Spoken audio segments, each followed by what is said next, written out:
Kevin Love. Okay, we go. Let's go, Larry. Okay. Welcome, ladies and gentlemen. My name is Larry Abels, and welcome to Real Fellas Talk Sports. We're ready for a lively conversation. I'm sure the crew is ready. So let me introduce everyone. First, we have a friend of the program who's a regular contributor now, Mr. Kevin Mcnutt. How you doing, Kevin? I wrestled with an alligator, tussled with a whale, handcuffed lightning, and put thunder in jail. Let's do it, baby. A poet and don't know it. All right. That's all right, baby. Here we go with Charles Snowden, another longtime friend and high school classmate as Kevin is. How you doing, Chuck? I'm doing good, Larry. Can't wait to get it on tonight. Can't wait. Okay, and last but not least, we have the creator of Real Fellas Talk Sports, and who endeavors in a myriad of activities. Go Earl Rush. How you doing, Earl? Go. Man, I'm doing great, Larry. I'm glad my man Kevin's on the show, and I'm glad Chuck is here. It's going to be an interesting night, and I'm excited. All right, guys, let's get to it. Breaking news today: Damian Lillard finally traded from the Portland Trail Blazers and part of a 3-team trade and ends up in Milwaukee. Number one, does that transfer the balance of power in the East? And I'll start with you, Chuck. Are they the best team in the East now?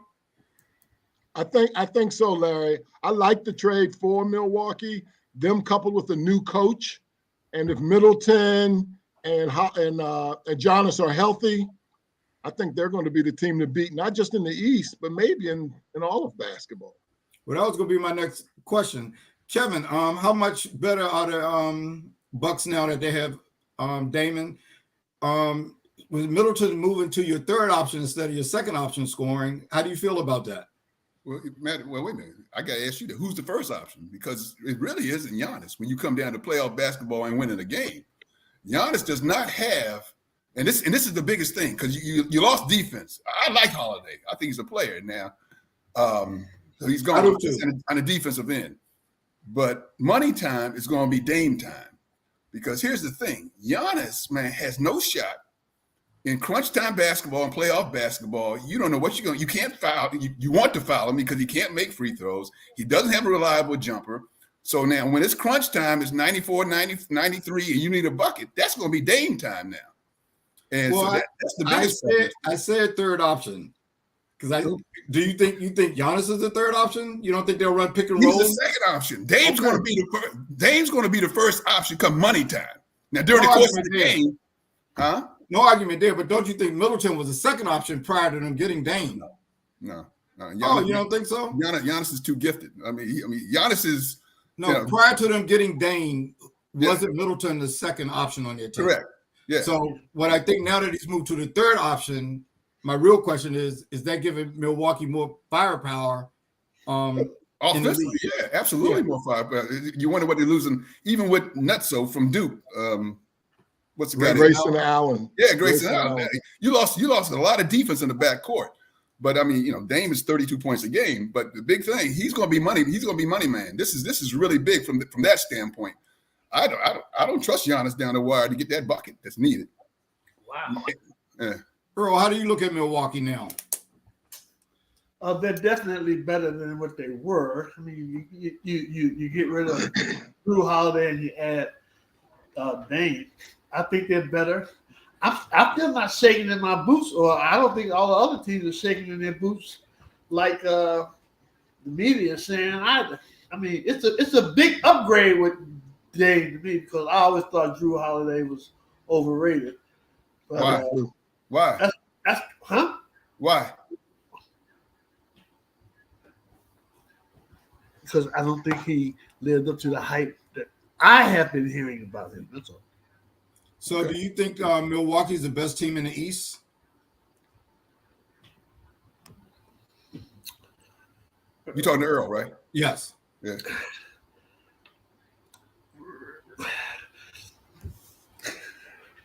I can't say who the team is. So what I can say is Dame does not automatically put them the best team in the East. That's what I can say. Okay, let me set this up because Philadelphia really didn't make any moves. And they still have a question mark with Harden there. Miami lost a couple of players and really didn't pull anybody in. They wanted to pull Dame in. Boston got rid of Smart and Williams and brought in Porzingis. Kevin, you think they're any strong? Which team in the East do you think is the strongest? Because I think those are the 4 top teams. I think everybody would agree that 4 top teams in the East. Yeah, I don't see anything. Actually, I think Boston got weaker. I don't like the moves they made. Porzingis, again, what I'm just telling you guys, Porzingis was a big number on a losing team. And he stayed in repair shop. Now he stayed healthy this year. They've gone from a tough team to a soft team. And I'm not sure. I'm not digging the upgrades what they did. I'm not digging their moves. So I give a nod to Milwaukee. This is big. Milwaukee's number 1. 76ers, they're in disarray. Harden may not even be there next time we talk. So, hey Chuck. So you already said you thought they could even challenge Denver for the top team in the league. So if they're healthy. If they're healthy. Yeah, assuming everyone's healthy. So, Chuck, let me ask you this. Is it possible, since Drew Holiday is actually in the last year of his contract, could come back? Portland is clearly not one that they wanted to get rid of Dame's contract, so they probably want to extend him, another older player there. Do you think it's possible that Drew Holiday could end up in Boston in Philadelphia or Miami? Well, that's a good question. Yesterday, before this trade, Drew Holiday was saying they were interviewing him, or somebody was interviewing him. He said, "I'd love to be a Milwaukee Buck for life." And the very next day, they traded him. Wow. That's a possibility, Larry. I agree. I want to address something real quick. Now, Strus, Vincent, and Jimmy Butler in the Miami series against Milwaukee. They lit up Drew Holiday. They lit him up. In the fourth quarter, he didn't shut nobody down. So I always hear about how great a defensive player he is. And Larry and I have talked about this during the season because he agrees with you. But I've seen these guys light this guy up. He don't shut nobody down. Overrated, man. I keep telling y'all. You want to ask so too. But those guys we'll get into that later as the season goes on. Those guys were hitting open jump shots because they moved the ball real well, which a lot of teams didn't do against Milwaukee, but they had a great ball movement. Well, on the the infamous out of bounds play that Butler scored the bucket on, they had some unknown dude. I don't even know who that guy was on the Milwaukee Bucks guarding him on that out of bounds. Why wouldn't they have had Drew Holiday guarding him if he was a great defensive player? I'm just asking, did Holiday make all defensive team? First or second team? No? Could he? No, I doubt it. Okay. I don't know. He's overrated, man. He's overrated. What is this? Is he a two guard? Is he considered a two guard or a point guard? Let me get this straight. Point guard. He plays point, but he can guard just any position on the perimeter. Which is a good question, Earl. Who's Milwaukee's Drew Holiday is not the point guard for the Milwaukee Bucks. Well, actually, we got a whole lot to cover, so I don't want to waste a whole lot of time on that. But who's the point guard now? Is Dame the point guard? Dame. It's going to be Dame. Yeah, Dame. Wow, that's interesting. You want him to get 32 and you want to play the point. That's as the only point guard on this show, that's tough to do. Well, hold on a minute. Larry played a little point. What are you talking about? Oh, he did? Oops. So let's move on to the NFL. Kevin, you never even seen me play, so how you gonna make them kind of comments? You don't know what you do with me, man. You know what he heard when you said we're not going to your best work is done on the dance floor. You know what I heard when you said that? No, don't do it. We're gonna move on to the NFL, sir, please. NFL. Dolphins put up 70 points on the Broncos this week. Your thoughts about that game? We'll start with you, Go Earl. How good are the Dolphins? The Dolphins are very good. It's a mixture of the Dolphins being very good and Denver being a piece of trash. They're horrible. They're trying to blame it on the quarterback. He's lost his goods too, but their team's just nothing. They're nothing, man. You lose to the Commanders, that lets you know what kind of team you got going on, whether it's the beginning of the year, the end of the year, or whatever. They're not nothing. Denver's nothing. The Miami's pretty good. I don't think they're the greatest. Like I wouldn't compare them to the greatest show on turf like Charles would with the Rams, but they're very good. Okay. Well, let's segue to Charles. Hey, Charles, you know, Sean Payton was cracking on the previous coach for Denver. How do you think he's stacking up as a coach in Denver himself? Not so good, is he? Doesn't work out. They put a 70 piece on, and they took a knee. They could have scored more. They could have broke the record. He took a knee instead of trying to break the record.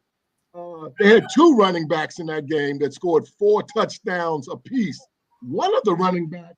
No, wait a minute. Come on, Charles. One of the running backs had 210 yards rushing. They didn't have 2 running backs both score 4 touchdowns apiece. Come on. Yes, they did. Two guys on their team scored 4 touchdowns. And they were running backs. Actually 3. Mozart and some guy named a rookie named Chain scored 4 touchdowns each, and 2 were through for 4. I mean, they had 10 touchdowns, buddy. They had 10 total touchdowns. They had 725 yards of offense. Yeah, Kevin, how do you feel about it? 10 offensive touchdowns. It's one thing when you have punt returns and defensive scores. What was your impact? Your position on that game? How did it impact you? That was a college pay to play game. That was like Alabama scheduling Alcorn State or somebody. I mean, what was that was terrible. Interesting. That was the most points scored since 1966. Interesting fact here that in 1966, the team that did that was the Washington football team. They scored 72-41 against the Giants. Yeah, and I was actually at that game in 1966. And here's an odd fact. My dad had season tickets because they played 14 games, so there was 7 games each, right? $49 was a season ticket. That was a season ticket back in 1966. Yeah, my family's had them since then. Yeah, absolutely right. Yeah, $49 will get you in the concession stand now. But but anyway, that's 70 is a big number. Denver quit at some point. I don't know exactly where. It's just I mean, you give up a 17. Well, Chuck is right. Actually, Miami quit because they had the second string and they were still running up the score. They could have probably had 84 points or something like that if they wanted to. They had 70 with 8 minutes to go, right, Chuck? Something like that. Yeah. I made a statement last week. Can anybody on this panel name one defensive player on Denver's team? Actually, Patrick Surtain, or I don't know if it's Patrick, but they got a quarterback named Surtain who's supposed to be pretty good, but like I can't name nobody else. Go. But I made a statement a week ago, Larry, and Earl just made a comment about that. I asked the question a week ago or 2 weeks ago, because of the speed of Miami, could they be the equivalent of the 89, 2000, and 2001 greatest show on turf, that team, that St. Louis Rams team? And Earl said, no, he doesn't think so. I looked up the speeds of these 4 guys we're talking about. Waddle, Tyreek Hill, and the 2 running backs. All 4 of them are 5'9", 5'10", and they run 4.2 40s, all 4 of them. And they called themselves a 4x100 track team. And Waddle didn't play. And Waddle didn't play. They beat him when Waddle didn't even play. They held him out. Yeah, that's a good point. Waddle didn't even play. Well, Kevin, segue, your family must have been like my longtime season ticket holders. My father started buying tickets in 1963 when they got Bobby Mitchell. Mm-hmm. So, Washington football team, the Commanders, did you see last week's game, and what were your thoughts about that?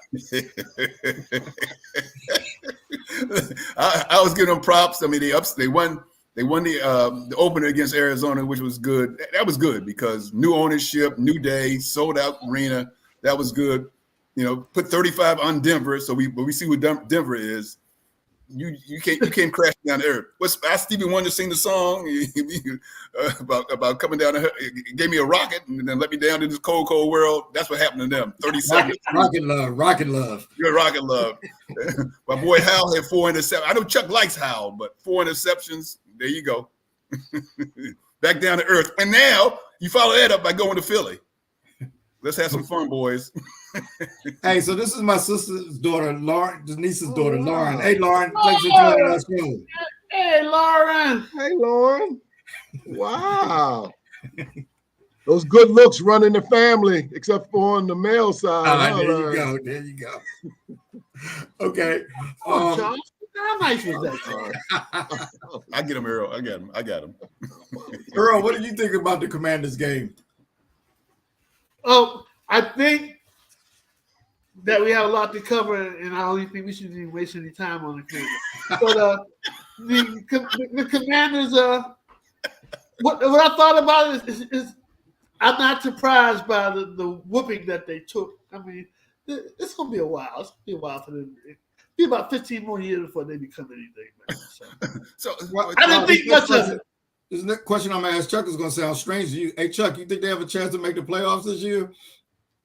I don't want to throw in the towel yet. Here's what I will say about that game. Seriously.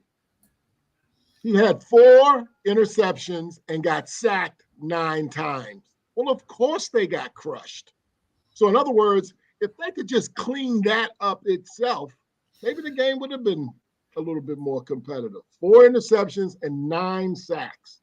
And you would think you could clean that up, wouldn't you? Well, here's the thing about cleaning it up. They got Philadelphia next week. You think they'll clean it up next week? We beat them last year. Mm-hmm. So the quarterback last year was worse. Are you okay? Put Andrew back up. Let's see what Andrew says. If Salhan has another game like, can we see? Okay. Game last week. It's not staying.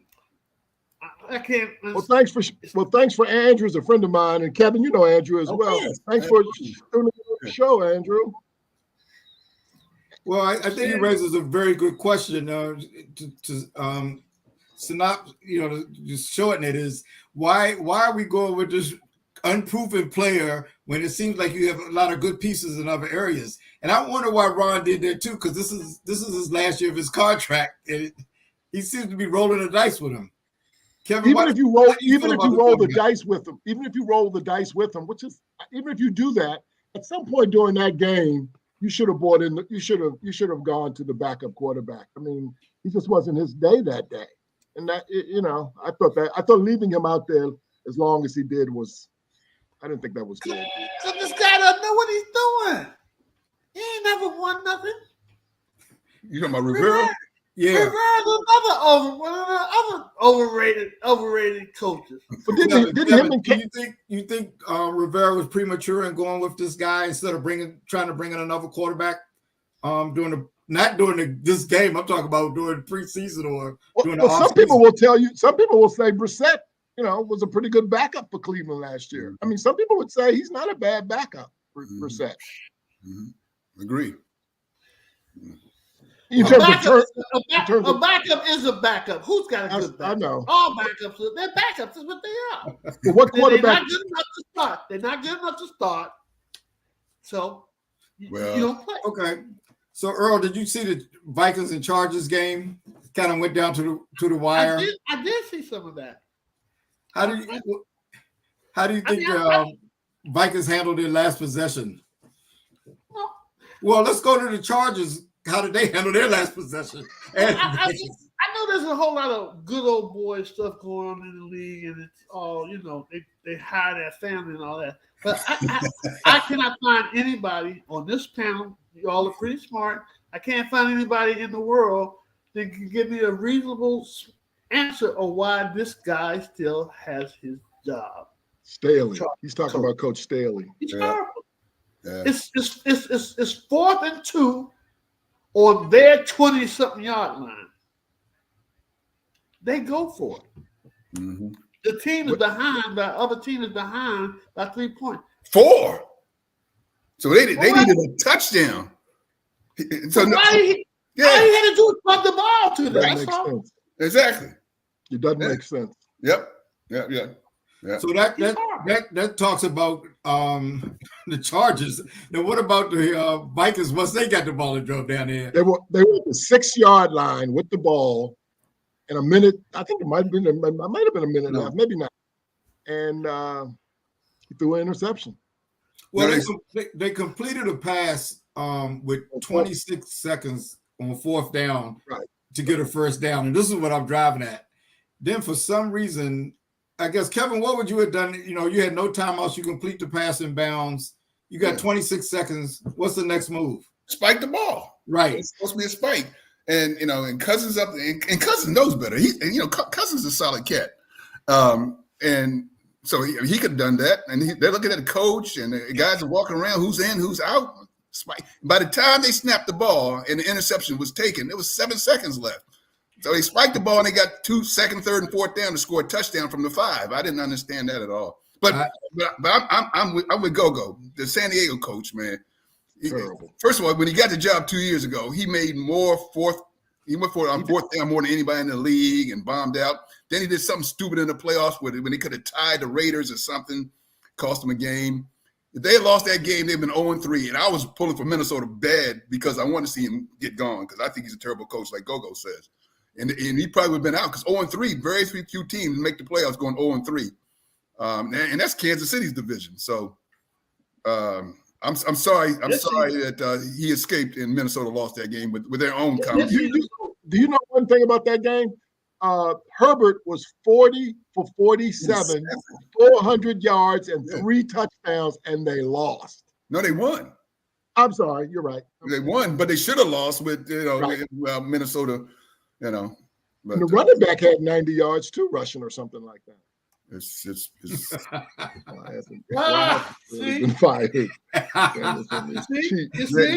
Andrew, we hear you, Andrew. We hear you. See, you know. We gotta get you on the show one of these weeks, Andrew. Yeah, he's very opinionated, obviously. Right, okay. This week's game, big game. Dolphins versus Bills. One team won by 34 points. One team won by 50 points.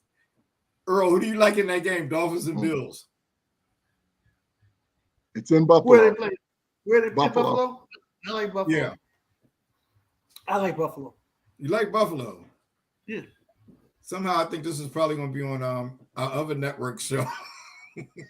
Yeah. Because some people may disagree with you in that. Kevin, who do you like in that game, Miami or Buffalo? Buffalo. Buffalo.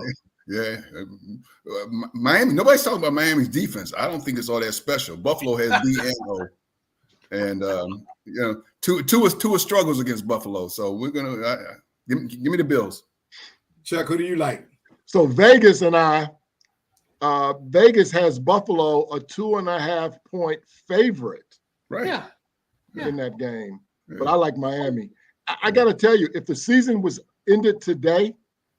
I know this wasn't the question, but if the season ended today, I would vote for Tua for the league MVP. Okay. That's how good he's playing. Yeah. Well, I'll go with Chuck. I like Miami in this game. I think Buffalo really hasn't looked good. I think Washington self-destructed when they played them, so they haven't proven anything to me. And Miami just seems to take on. They just seem like a juggernaut right now. Buffalo lost to the Jets. Hey. See, I know how Vegas thinks, and I'm not calling you average fan, Larry, but the average fan is going to obviously think, "Oh, Miami, they beat everybody. Yep. They gonna be there." That's Vegas knows all this. Yep. Okay? I agree. So they set people up for this week because of last week. Yep. I agree all the way. Buffalo is favored by 2.5, right? Right. Yep. All right, so they're betting on Buffalo. They actually go by how many people put money on it. I know they betting on Buffalo. I said, but they know how the average fan thinks. Don't you remember what they used to talk about? Well, they changed their betting depending on how people vote. Right. They know that the average fan is gonna say, "Oh, Miami's gonna crush Buffalo." But then they would have Miami as a favorite then, if that was the case. No. If it had not been for that 70-point explosion, I'm thinking Buffalo would be favored by 5 because normally they give you 3 points for being a home team. So for that line to be under 3, the 2.5, that means a lot of money's going the Dolphins' way. Because if 2 teams are equal, they give you Buffalo should be favored by 3 at home. That's what they give you.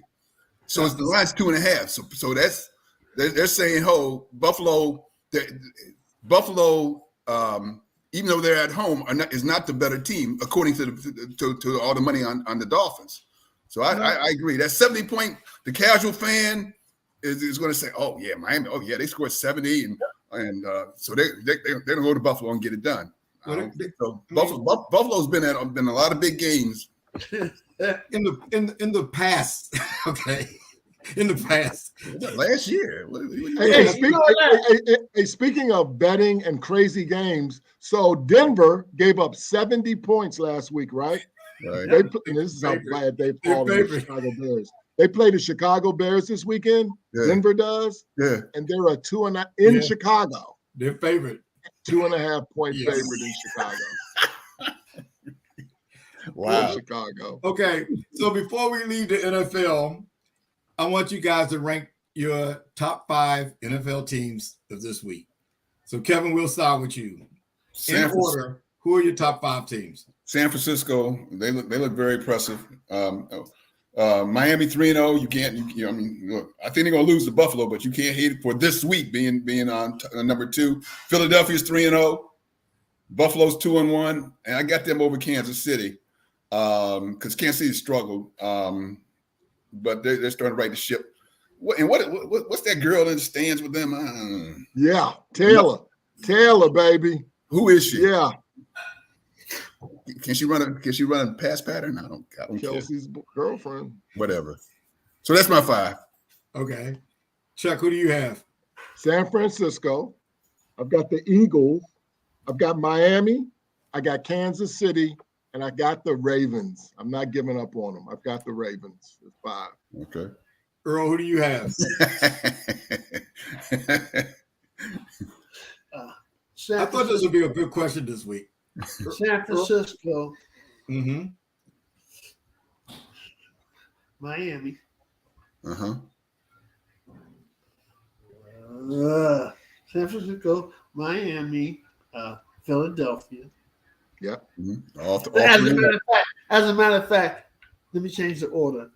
San Francisco, Philadelphia, Miami. Who's left? This is where it gets tough. You got the 3 undefeateds. Yeah. Oh, I take a Kansas City, and we need one more, right? Yeah. It ain't gonna be Dallas. Heck no. They dropped out. Last week, Dallas. Best team in football. No, Go-Go didn't say that, but I heard that around the league. But what's the key word here? Last week? Less. That's true. We're talking about this week. You asked me about this week, right? Yeah. I guess it was 15. I would say, shit. It ain't gonna be Dallas. I'll tell you that. It ain't gonna be.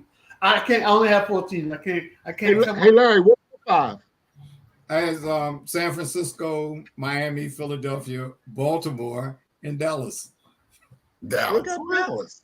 They lost to Arizona. You know that, right? Everybody's lost to somebody. Not everybody. Other than those first 3 teams. Yeah. That was okay. Let's move on to the NCAA football. We're going to start off with the Colorado-Oregon game. Kevin, did you see that? And what are your thoughts about that game? You know, Deion's a must-watch now. So yeah. You know, Oregon's a good team, and playing them there. Here's something, and Deion didn't even say it. So think about this now. They've been on an emotional high for 3 weeks. TCU upset, beat Nebraska, and then they go overtime, brawl, lose their two-way player, and then have to go out to Oregon and play a top 10 team. They were flat. First of all, they weren't going to beat Oregon. Oregon just got too much. Deion knows that he's got to get him another 9-10 horses, and he will. Yeah. So they were flat. So for them to be down 35-0 at the half, that wasn't surprising. And now they got to turn around and show you the power of Deion. They're playing USC at noon Eastern time, which is 10 o'clock Denver time. on national TV. They were just flat, and they got to come up against a superior team. And it's 9:00 UCLA time. I mean USC time. So. Yeah, I mean, that's the power of Deion this year. It's amazing. Earl, what did you think of the game? I didn't think much of the game. It was a rout. I know it's hard to think that Deion would be anyway kind of humble, but because he can't be.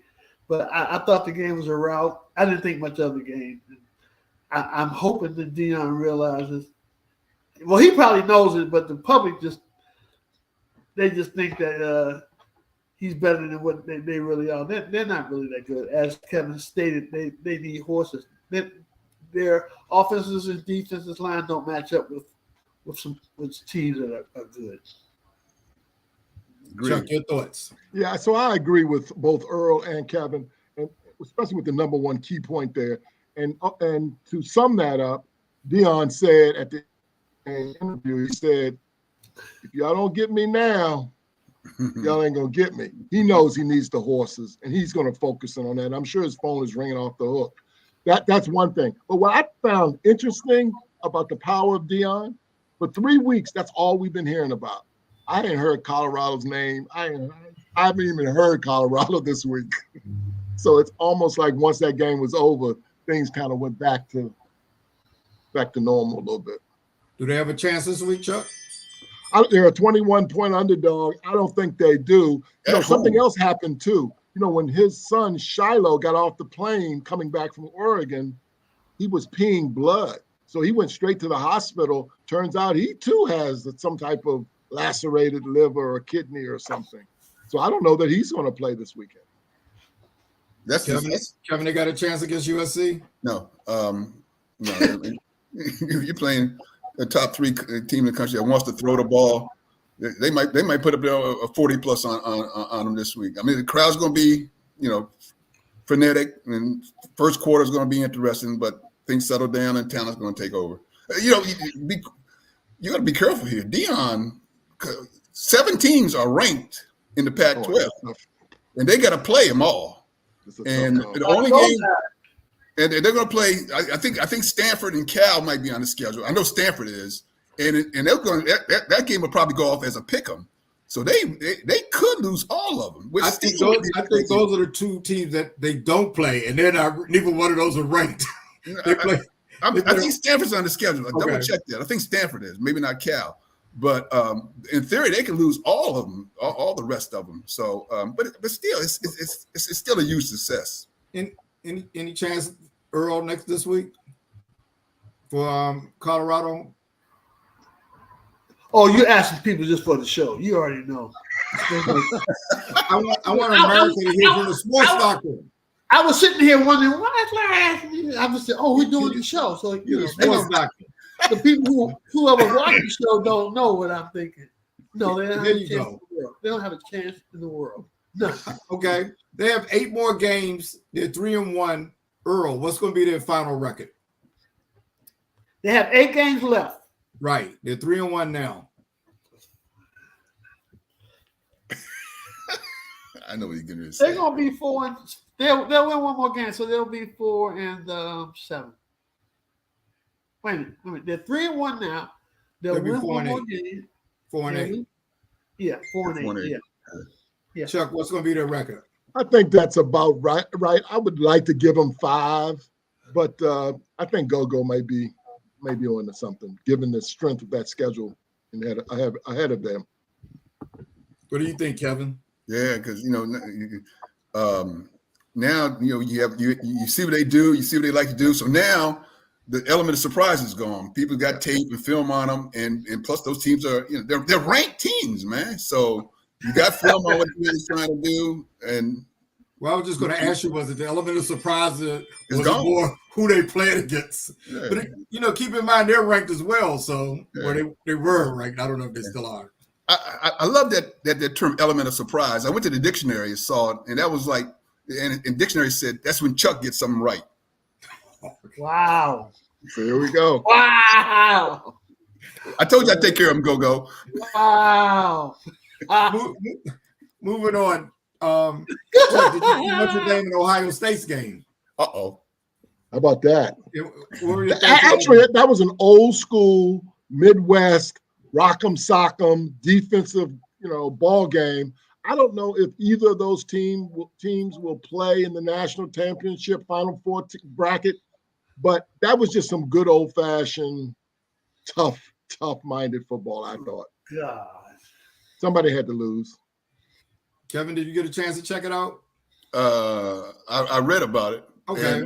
And you're talking about coaching error. I'm still trying to understand why he didn't call a timeout. Freeman. By the way, it was interesting because I brought up the subject with Chuck and some of our guys about Deion's getting a lot of love and justifiably so. Freeman, the black coach in Notre Dame, has a better squad and a better chance of getting into the playoffs. But ain't nobody showing him no favor.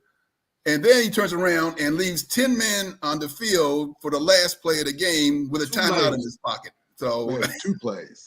Was it 2 plays? Okay. Yes. Yeah. So I'm like, hey, I'm trying to give the brother some love, some props, and then I didn't understand his rationale for saying something about, well, we thought I'm not sure what his reason was for why he did that. He didn't want the other team to regroup. Okay. If he had called a timeout, then Ohio State could have come up with a play and so forth. So they didn't score on the first time he had the 10 people, and he just wanted to just roll the dice. Yeah, I suspect he wasn't really honest. I think he just didn't know he didn't play. That's my guess. Earl, did you have any thoughts in that game? And look, you can't be the No, Ohio State, Notre Dame, yeah. No. I don't think much of Ohio State.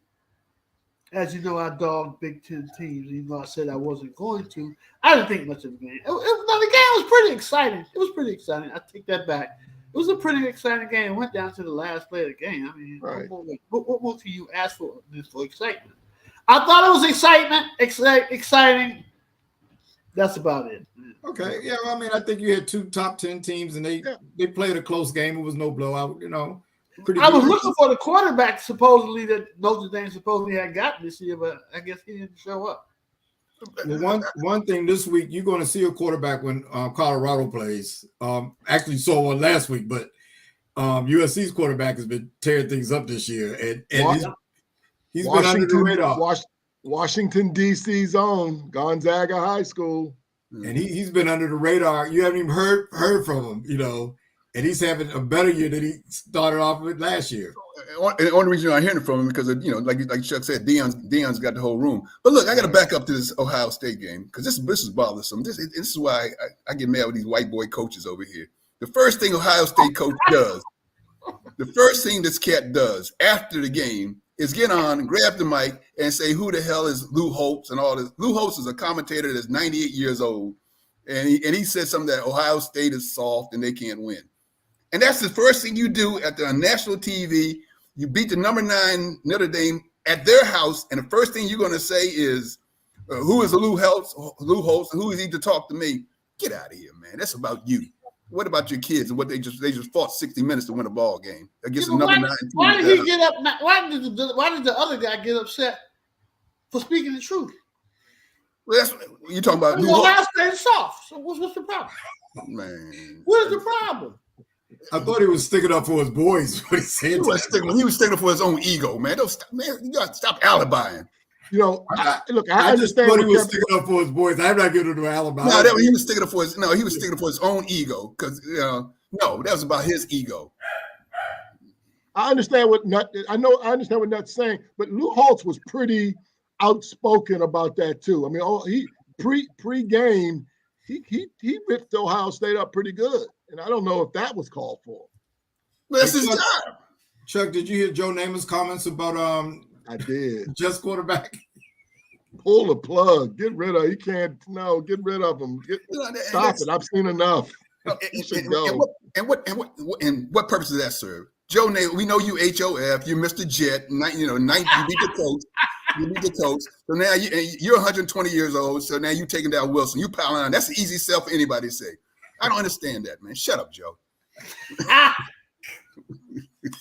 By the way, well, since we're talking about coaches, Larry made this point the other day. The Oregon coach right before they went out in the locker, out of the locker room onto the field, he kind of took some shots at Dion, not specifically, but he said, "We play for wins, they play for clicks." Yeah. So let's go out there and he was pretty. And he said, but he also said, did he say anything wrong? I thought he was taking advantage of all the cameras and everything there. Yeah. He bought the cameras in that room because he knew everybody be watching that game. That's part of his recruiting tool and everything. I thought he's in the hype show too. He has this 1 week where he can get into the hype show with Dion. So he jumped right on the bandwagon.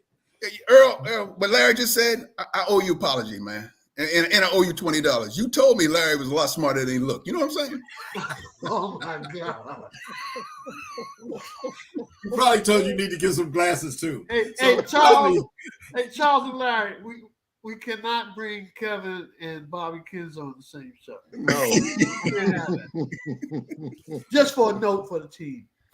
Okay, so finally we're gonna move to the MLB. There's a very contentious race in the American League West with the Rangers, Astros, and Mariners. Going into this weekend, it was one game that separated all three of them. Now the Rangers have a 2.5 game lead over Houston, and a 2-game lead over Houston, and 2.5 game lead over Seattle. Only 2 of those teams are likely to make the playoffs. Whoever wins that division probably will get win the top seed, and one of the other 2 will make the wild card. So right now, and I sent you guys the records for everyone else. Texas is 88-69, Houston is 86-72, and Seattle is 85-72. Seattle plays their last 5 games against those teams. Who's going to be the odd man out? Texas, Houston, or Seattle? And I'll start with you, Chuck. I think it'll be Seattle, even though Seattle beat Houston last night. I still like Houston, and maybe because last year's World Series and playoff run is drilled into my head, maybe because I like Dusty so much. Mm-hmm. I think Houston will get in. I think Texas will get in, and I think Seattle will be the odd team out. Okay. Kevin, you got a call on that? No, I like Chuck's rationale with Dusty. I'm cool for the brother. The only thing I know about baseball, I'm staying in my lane. I know you two are big baseball cats, and as is Go. I'm just glad the Yankees ain't in it. That's It's so funny about that, though, Kevin, that you just said, because I looked at the standings the other day, and it looked like it was upside down. The reason I say that is Good Baltimore's 1, right. Tampa's 2, Right. Toronto's 3, Boston. Yankees are 4, and Boston is 5. Right. It's Yep. like It's been like that all year, yeah. Yep. Earl, How many games left? 5 games left. Oh, four games. One team has 5 and one team has 4. 2 teams have 5 and one has 4. Yeah. It's hard. It's hard to bet against the Astros because they've been pretty successful. So you're gonna have to go with the trend. But I think the Astros will be the team that's out. Okay. Well, I think the Mariners will win. The Mariners really have control of their destiny. The Mariners do. Yeah. Because they played all of those teams. Okay, well that's it for our agenda here. It's another thing too, Larry. What's weird is that Houston, after the Seattle series, they finish up against Arizona. Right. And Houston is in the American League and Arizona is in the National League. Well, they have I guess an odd number of teams. It's 15 teams in each league, so somebody's got to at least one series to be across. Yeah. So I'm not trying to be funny. I'm just trying to learn. What was your point about Houston? My point is, you would think the last series of the season, especially when you're in a pennant race, you would be playing somebody in your own division, in your own divisional league. Yeah. They're playing somebody in the other league. When the season, when the schedule said, don't nobody know who's going to be in the playoff. Well, I understand that. I understand that, and Larry explained you don't know that. who's going to be in the playoffs. I understand that, but Larry said it perfectly, and that is because there's an odd number in both leagues. There's always going to be one series, at least one series interleague play. Yeah, and I didn't realize that. So now it's time for our closing remarks. Well, hold on. Before we leave baseball, I got it because you guys have been talking to me about baseball for bring weeks. Bring it on. We got time about baseball. Come on, what you got? You guys asked me to do my homework and do all of this stuff, right? I just want to make a comment about the Atlanta Braves real quick. Go ahead. I looked up some of the things with the Braves. They got this kid named Acuna.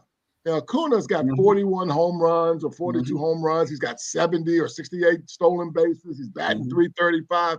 He's having an incredible year, and I think he'll probably be the MVP.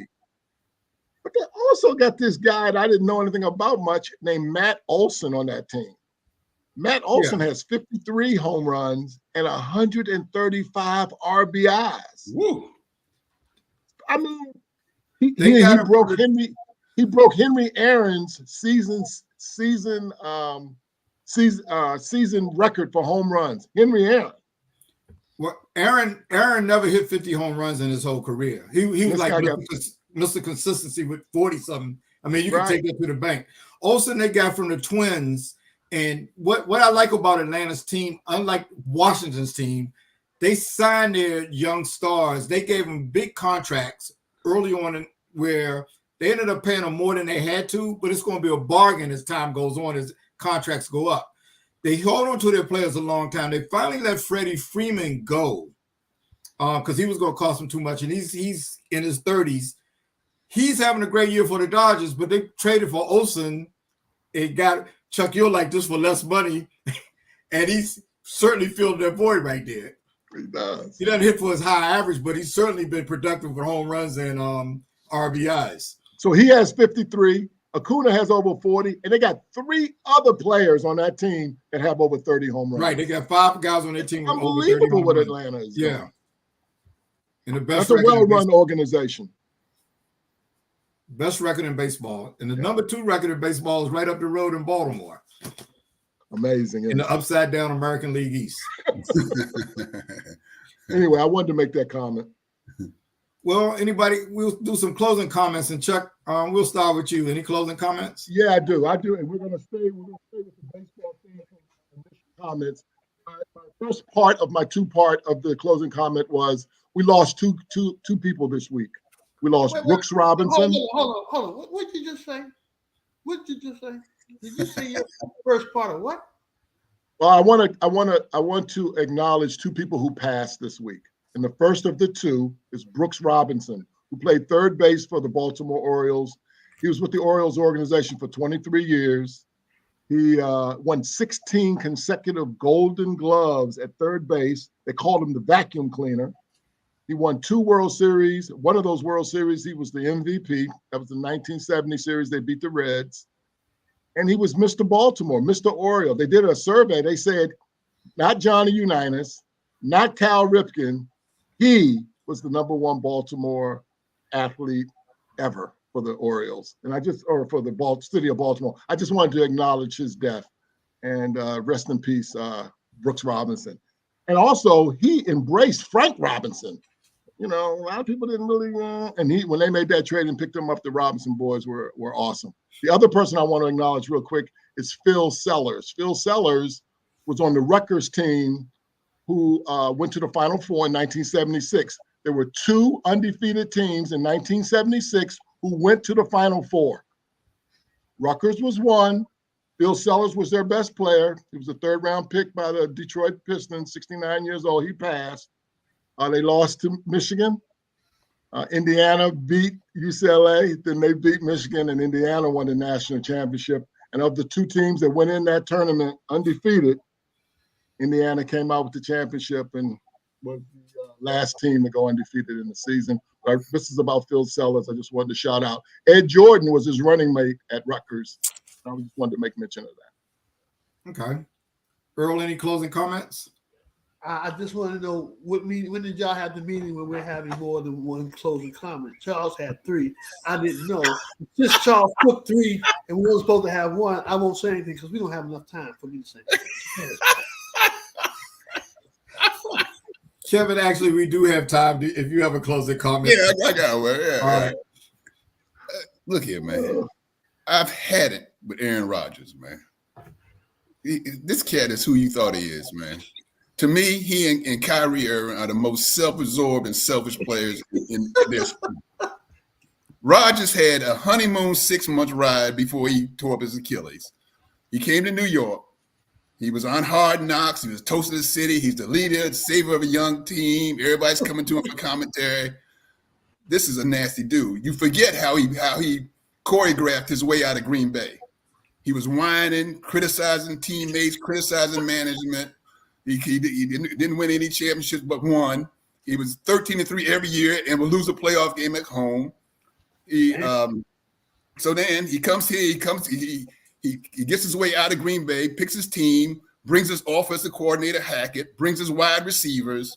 You know, he's going to do everything. It is all about him trying to be Tom Brady, who he'll never be, because Brady is the true GOAT and can win in any environment. All about him. Now he tears up his Achilles 3,000 miles away, and he starts taking pot shots at the Jets. The one thing about his injury, I didn't want to see him get hurt, because once adversity strikes, watching him go against the media in New York was going to be must-watch theater, almost next to Dion, because he's a whining little self-absorbed brat.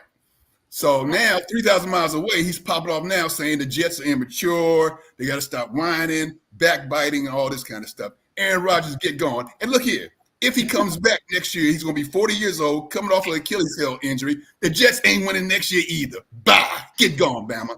Wow. I take it you don't really care for Aaron Rodgers that much. Not too much, brother. Not too much. Well, finally, and I really don't want to mess up this name. This is a young lady. She goes by Chini, and her last name is Umiki. She's on the Los Angeles Sparks, and she's also on NBA Today. She was just appointed by President Biden to be a representative on a committee that deals with African engagement. And I see she's a very well-spoken person on NBA Today, along with Malika Andrews.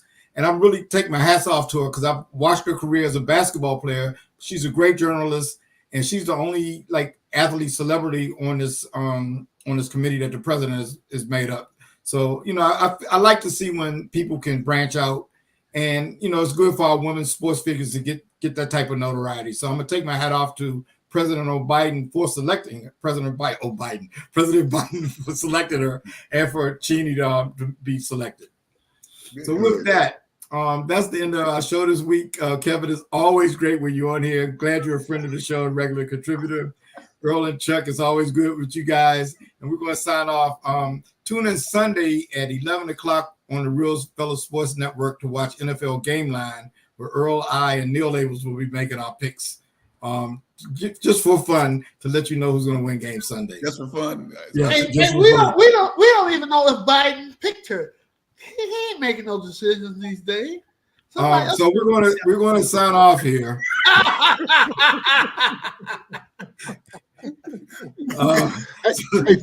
And thanks, Larry's niece, for watching the show, and Andrew and everyone and all the other thousands of people who were watching the show tonight. Andrew and Lauren, thank you for tuning in and commenting. Thanks for remembering that, Chuck. Okay, Earl, you can take us out when you feel like it. Sir, please. You're a piece of work, Earl. You my main man. Good job tonight, Larry. Thanks, Kevin. Y'all were good. We talk after the show.